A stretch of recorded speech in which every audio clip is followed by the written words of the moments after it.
Good morning, good afternoon, good evening. Welcome to this CSA focus group on From AI to Zero Trust, How These Two Trends Intersect. I'm Chris Steffen. I am the co-chair of the Zero Trust Working Group.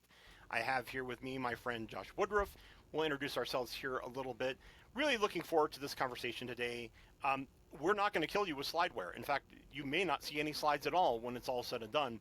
We really just wanted to get here and have a chat with you, talk to you about both of these important trends, see where we end up in the middle, and hopefully give you some meaningful advice. So as I mentioned, I'm Chris Steffen. I am the Vice President of Information Security Research at Enterprise Management Associates.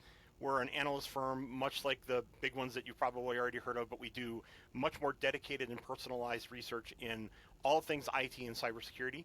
Josh, why don't you quickly introduce yourself? Great. Thanks, Chris. And I hope folks are enjoying the CSA ZT Summit this year. It's a pleasure to be back on, and an absolute pleasure to be with you here, Chris. I'm Josh Woodruff, founder and CEO of MassiveScale.ai. We're a security-first AI transformation company focused on enabling AI through zero trust principles. The reason I'm here with you today and working with Chris is I'm also a member of the Cloud Security Alliance Zero Trust Working Group.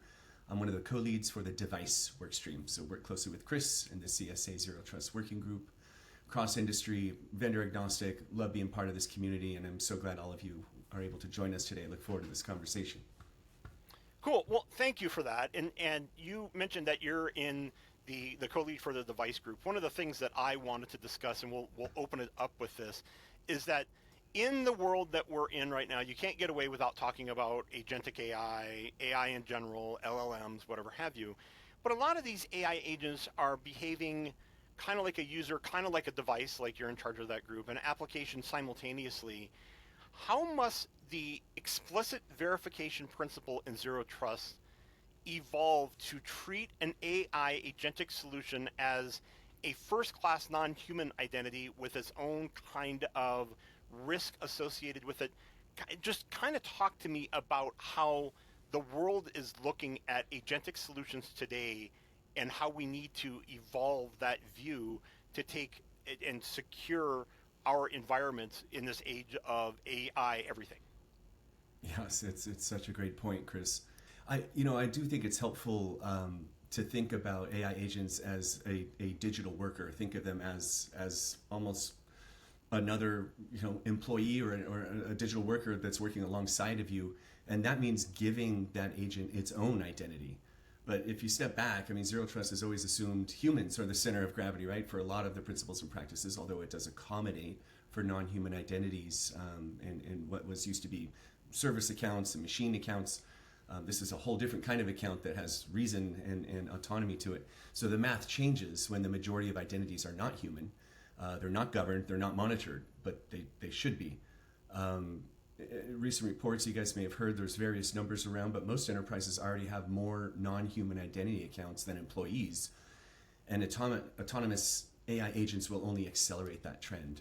So thinking about an AI agent as treated like a user, it's almost like you need to think about it as a user, a device, and an app all at the same time. You need explicit verification even more so. You need all those zero trust principles applied even more so now. You need it to have a cryptographically verifiable identity. You need to verify every access decision it's trying to make. You need behavioral monitoring and anomaly detection. You need a very clear audit trail to know what decision was made, when, and why. And you can get that information with really good logging. These are not new to zero trust, right? These are fundamental zero trust paradigms. That's why I feel like zero trust is such the perfect security strategy to help secure AI agents. I would also say earning autonomy, earning trust, if you will. I don't like to use trust in the world of zero trust, but autonomy is earned, it's not granted. So in addition to thinking about AI agents as digital workers, when you first bring them live, they're interns. They have a limited set of tools, a limited scope, limited responsibility. They can't really do anything on their own. They need to prove themselves, and that's trial and error. That's iterative. You're logging, you're monitoring, you've given it an ID, you're watching it. Is it earning the right to get promoted to a systems engineer or to an actual employee, to a senior employee, to a staff employee?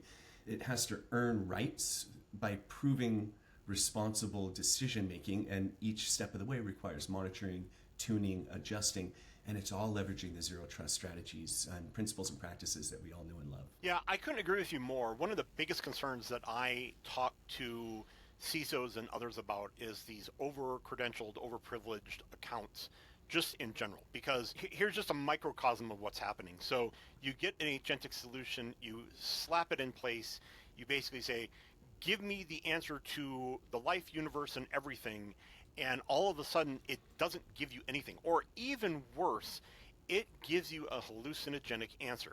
So your solution to that, and the reason it gives you a hallucinogenic answer is because it doesn't have access to the data sets that it believes that it needs in order to provide an answer that is either comparable to a human or better than a human or whatever have you. Fine. So then your solution to that problem is, because you want to use this agentic solution, right? You were promised that it does solve the life, universe, and everything, and you do want to be able to take advantage of those capabilities. So you basically give it an over-credentialed account. And that over-credentialed account, the best way that I can compare it to, for those that have as much gray in their beard as I do, is that think of the old DB admin account. The old DB admin account was this super user account. It had access to everything. A lot of times it was certainly a database administrator, but it was also sometimes an enterprise administrator, so on and so forth. It just went on and on and on and on and on. And it was absolutely amazing when it was all said and done to be able to use that account and get whatever you were going to get as far as the data that it needed to touch, the databases that it needed to touch, so on and so forth. Well, the great news is the bad guys knew it too, right? And so if you want to put on your black hat for a moment, one of the accounts that you always decided that you were going to try to attack first was DB admin. Why are you attacking DB admin? Because it had access to everything, and then you could take it and go from there. To your point, Josh, I really do believe that this is when you are first implementing these AI agents, these agentic solutions, that is the perfect time to be taking and credentialing them correctly, to use them correctly, to make certain that they are not oversubscribed, that they are not overprivileged accounts. Because think of it very simply, for an agentic SOC agent that we're talking about, would you immediately give them all the credentials of a SOC 3 analyst compared to a SOC 1 analyst? And I truly hope the answer is no, because that's lunacy. But think about it in along those lines. The more credentialed you give that end user, the worse off it's going to end up being for you to be able to deal with that non-human identity in the long run. Absolutely. And this progression from intern to junior to senior to principal, it's monitoring, but it's also, this is where evals are so important. Folks may be used to doing evals with RAG, and you set up your test set and you validate and you tune and tweak, and you're messing with chunk size and embeddings and all that other good stuff. It's even more important once you get to agents. So I think evals is an important thing to learn, and that's an emerging space. But it's also just monitoring and limiting the scope. And you know what's interesting, Chris, is what we find is when you apply a zero trust security model to AI agents, you establish guardrails and boundaries. And the tighter those guardrails and boundaries are, the more performant the agent is. Just like a regular employee, if you give it a very clear job description and a set of OKRs that are extremely clear, they're going to perform better. They know exactly what to do. They know exactly what tools they have. They know exactly what the goal is. The tighter scope you can give each AI agent, the better performance you're going to give, and it naturally leads to more least privilege. You only give it access to the things it Totally needs agree. to do that smaller scope. Yeah, talk to me a little bit about that. Let's dig into that a little bit. Talk to me about like establishing a trust baseline, right? That an agent should have not only guardrails, but it should have expected behavior. And what is the protocol for adjusting that trust score when it operates outside of that baseline? When it finally takes and gains sentience and becomes the Terminator and takes over the world. What do we do to try to understand that and adjust it as we go forward? Yeah, I think this is the perfect use of using AI to monitor AI, which is quite meta, but it's real-time behavioral analytics. It's not static roles, so this is where things become a little bit more advanced. Traditional IAM assumes identities are static, but AI systems are self-evolving. That's why we use them. They learn, they get better, they adapt, they reason, they make decisions, and hopefully they're earning that trust where you let them make more decisions. But your trust must become adaptive. It needs to be observable, and it needs to be revocable. Kill switches become super important. Yeah. So while you're doing the behavioral monitoring and anomaly detection, with humans, human mistakes move at human speed. With AI agents, mistakes move at machine speed. You need to be able to you need to see it and kill it immediately, at least revoke its ability to take actions if it's earned that right. Once it exceeds that trust boundary that you've established, once you see it trying to access systems it doesn't normally, or you see your API usage spike from a normal baseline, and that all needs to be adaptive as well, because it's learning and growing in and of itself. So this is where I feel like AI to monitor AI is a good use case. To use AI to manage your AI is kind of the best practice. I think Yeah. this mirrors SOC practices, but apply to agent speed. Yeah, I agree with that too. One of the things that I have had the conversation with a number of companies and corporations about at this point is this idea that a agentic solution needs to be considered and developed correctly. And one of the easiest ways, one of the most simple, straightforward, easiest ways to identify from a guardrail perspective, when you ask an agentic solution what is the answer to X, and you know that it doesn't have that answer available to him in that data set, because right? I mean, you know that that data can only be found in this place, and that you have deliberately kept that data away from them. Two things will happen. One, either they will give you the answer, which is another whole set of problems, right? Because now all of a sudden you don't have as controlled of your environment as you think you do, and that's a whole nother ball of wax.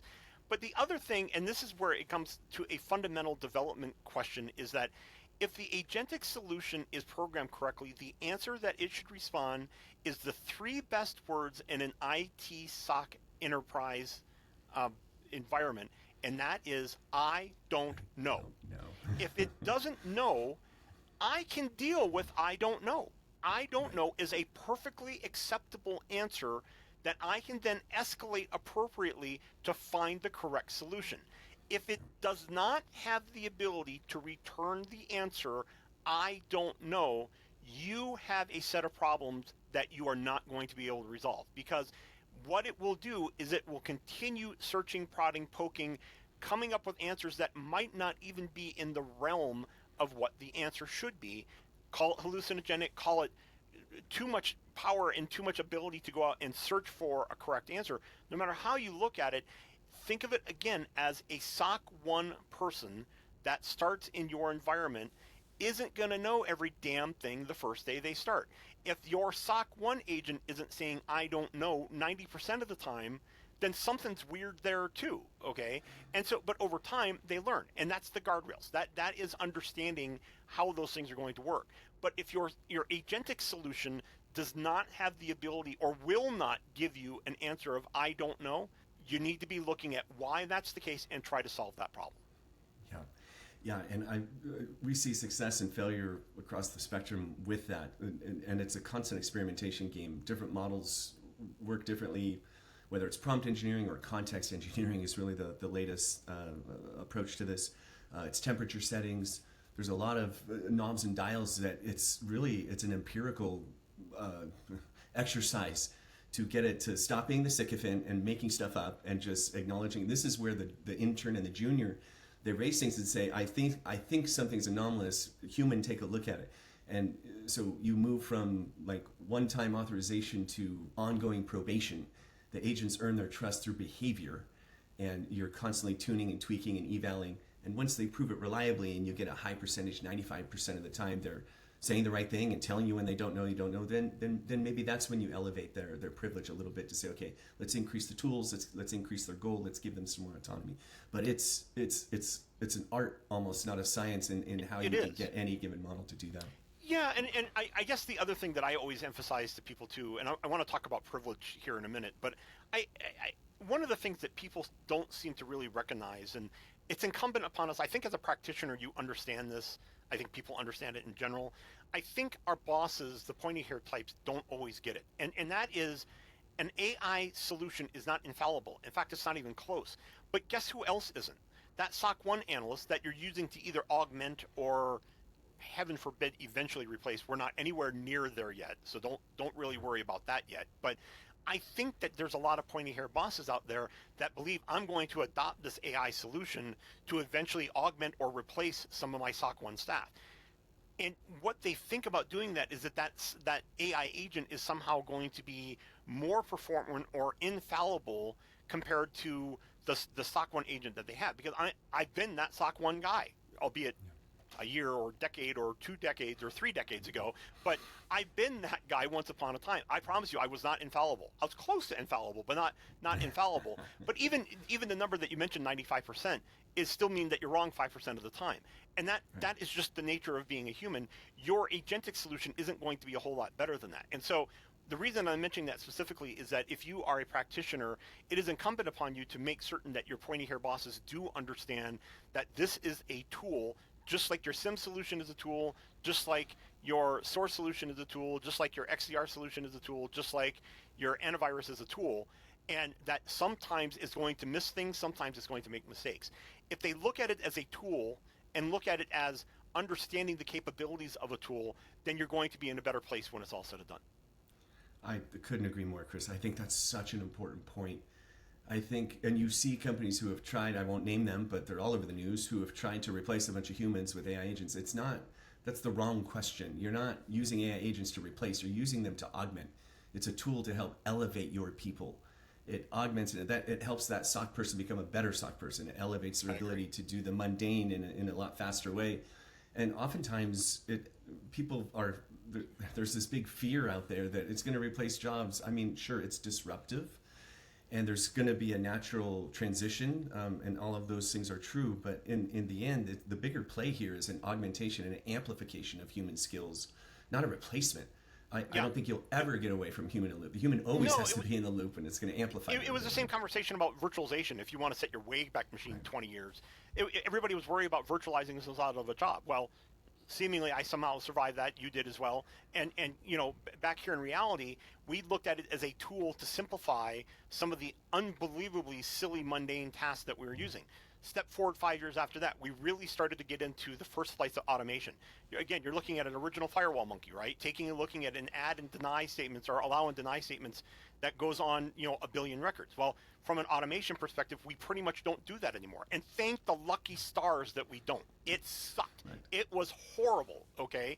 And so I'm glad that we don't do that, right? So now if we fast forward to 2025, 2026, does an agentic solution help us do XYZ part of our job? And the answer is very likely so, but is it going to replace that person altogether? And the answer is no. And so understanding that and understanding those capabilities, which will evolve and have been evolving at such an insane velocity that honestly, I can't remember a time in my career that spans 30 years that it ever was as fast as it is now. I mean, it just never has been as fast as it is. But that's scary. That's part of it is, and that's part of the conversation. If you're a practitioner, you should be educating your bosses, your managers, whatever, on the capabilities of these tools, because I think they believe that it solves the life, universe, and everything problem, when in reality, for it to come up with the answer 42, we're not near to that statement yet. We're just not close. Yeah. It's funny, you reminded me of my background's infrastructure operations and security, and racking and stacking data centers. I built probably 20 data center footprints for all kinds of different size companies. And then cloud computing came along. It's like, oh gosh, I'm so afraid that I'm not going to bloody my knuckles pulling cable, racking and stacking, oh darn, am I going to be out of a job? People were thinking that. And then, like you said, then containerization and virtualization. And I'm sure you've heard this, Chris. I'm running ops and infrastructure. It used to be, I try to make my team members, we need to work ourselves out of a job. We need to automate everything so that we can focus on bigger, bolder problems, like more strategic thinking, business value adding things, not this toil and administrative overhead that we just have to deal with. Nobody wants to do that work. I think agents make that even more possible at a quicker rate. And to your point, it's so fast. And I think the luxury we've had with prior disruptions like this, prior evolutions, is the rate of change wasn't as fast. Humans are horrible at adapting to change, right? And this change is coming out really quick. I think that's what's terrifying so many people is we've got to adapt to a rapid amount of change. And that's where the slowdown, it's just a tool. Use it, learn it, educate your bosses, set expectations appropriately is even more important. Yeah, again, I totally agree with that. I want to pivot a minute and talk a little bit about least privilege and escalation and so on and so forth. I know one of the ways that people are handling LLM credentialing and so on and so forth is that LLM can only take and execute based on the person that is executing the particular prompt. But you hear these problems with prompt injections. You hear shadow prompts, so on and so forth. What zero trust controls can be applied at the interaction layer to verify the input and restrict the model's ability to act on any of these malicious requests? Yeah, I mean, we know that AI is only good as the data that it's operating against. This it amplifies the need for data governance. It I think does. that becomes like even more paramount. You need to know what models you're using. Have they been tampered with? You need to, there's various ways to validate that you're working with a trusted model. It hasn't been tampered with. You need to treat training data as a protected surface. You classify it, segment, label it. You need to apply the zero trust need to know principle to training data sets and inference boundaries. Using boundaries like retrieval rules, guardrails, scoped tools, hierarchical prompting, output filtering. And there's a lot of open source technology that you can use for both data ingest and data output to make sure the data that the model's ingesting has not been tampered with and the data that it's outputting isn't leaking inadvertent PII or PHI or anything else you don't want it to respond to. So it's almost like a continuum of least privilege to data is how you prevent data poisoning and model exfiltration, which are two of the highest impact attacks that you've mentioned. I think we'll continue to see those. I I don't agree. think it's a solved problem, though, Chris. I Oh think no, I don't either. I don't either. it's, One of the things that I've actually had quite a few conversations about is this idea of prompt morphisms, and so this idea that a primary prompt is benign, right? It is relatively simple. It is, what is two plus two? Well, then by the time that the secondary, because maybe it doesn't find it in the first data source, the secondary prompt that the AI agent then takes upon itself to, readdress, is just a little bit more complicated. If x plus 2 equals blah blah blah, then you get 4, right? And then you maybe the tertiary prompt is this great big calculus that ends up taking and giving you whatever, because that's what it needed to do in order to derive the correct answer. Well, what it doesn't understand is that in order to get to that third or fourth prompt and that prompt morphism, not only is the data that it generates potentially sensitive, IP, whatever have you, but the prompt itself actually then becomes intellectual property as well, because it could not have derived that prompt without access to data sets and escalated privileges that it really had no intention or right to be giving a SOC 1 analyst. And so understanding from a data perspective, understanding both of those components, not only the output and how that output is going to be classified, how it's going to be controlled, who has access, whatever have you, but then the prompt itself you need to be aware of the prompt. Is the prompt going to go external? Are you accidentally giving the AI agent some kind of permission to go external out of your environment and leak AI if you believe that that prompt is now some kind of IP that needs to be protected? Now all of a sudden you're leaking IP through these prompt morphisms that you had no intention of doing from a completely benign request. it's so true. And I think there's some really good traceability. I know OpenAI with their Agents SDK had a good tracing system. Many folks have improved on that. Langsmith, Pydantic, they've got some really good traceability, and it shows every single thing it did, the Yep. inputs, the outputs, why it took the actions it did. That's a good set of tools to use. But it comes down to some of these are the basics, and I think what's scary, Chris, is AI and agentic AI is amplifying all of the lack of security posture that folks have to a degree that makes it so obvious that we need to fix it. In fact, one of the sessions I did at the AI Summit, CSA AI Summit, is using AI hype to accelerate your zero trust strategy. Totally agree. Because zero trust adoption lags. 97% know they need it. 18% have adopted it. Everybody wants AI. I guess I'd love to do AI. Let's get in the driver's seat as the CISO. Let's drive AI. And guess what? We need to actually do some security stuff along the way. We can finally secure the stuff we've been struggling to get budget for along the way. But basic Yep. stuff, like if your model doesn't need access to payroll data, it shouldn't be possible for it to ever see it at training or runtime. Simple data governance, like all of these things that you've struggled to get done, use AI as a forcing function to get those basics in place if you haven't been able to yet. I think it's a good And that was a opportunity. conversation we had to start with, right? So if you can take a look and you believe that your data segregation of your data estate is good, is functional, so on and so forth, you should be able to use your agentic solution and test that theory.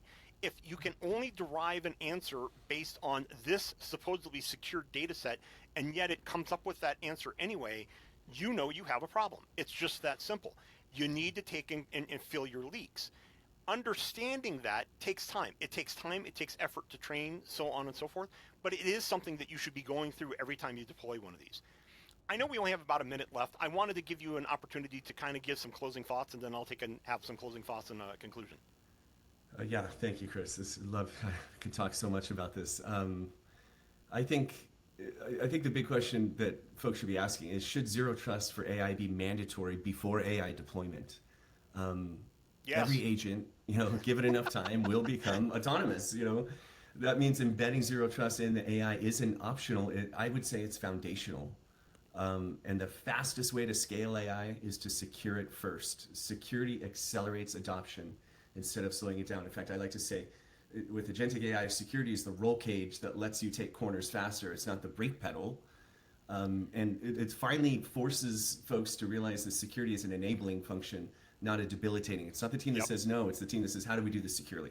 That's Why do right. you think the MIT report, 95% of AI efforts have not generated ROI? You know why? Because they're not scaling. They're not getting to production because they're not trusted because you haven't done it with a security first approach. So I'll get off my soapbox, but No. security first AI I is the love best your approach. soapbox, and I wanted to emphasize that too. You're right on. The only very quick closing thought that I would add is that please follow us here in the Cloud Security Alliance. Follow Josh, follow myself. And the reason that I say that specifically is that we are fighting the bots and they are accelerating at a pace that no one person could ever possibly keep up with it all. This is your opportunity to phone a friend. Take that opportunity, get involved in some of these groups, understand what some of the ramifications are, and your organization and your personal professional development will be the stronger for it. You can't do it by yourself. Lord knows that I can't do it by myself either. I depend on people like Josh, people like the CSA, to take and help me understand how some of these things are going to go. The fact that you're here today is really credence to that as well. So take that bit of advice. I really strongly believe in that. Josh, again, today it was wonderful to talk with you. I know we could have talked for about another 17 hours on this. I hope that this has been informative for you, and I hope that you enjoy the rest of your conference. Until next time, thanks. Thank you.